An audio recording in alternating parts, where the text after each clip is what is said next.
The Element IQ system really does the thinking for you and allows you to get the repeatable, good quality results that you're looking for without compromise.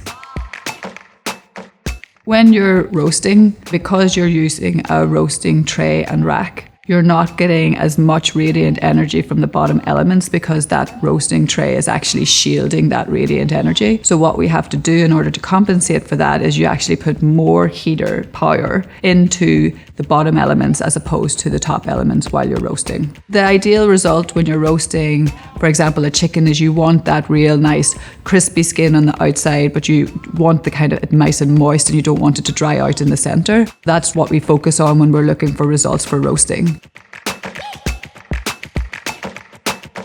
For baking, because you're actually using a baking tray or tin and the food is actually touching that, you get the conductive energy from that tin so that you don't actually need to increase the power in the bottom like you do with roasting, so you get a more even split of your power intensity.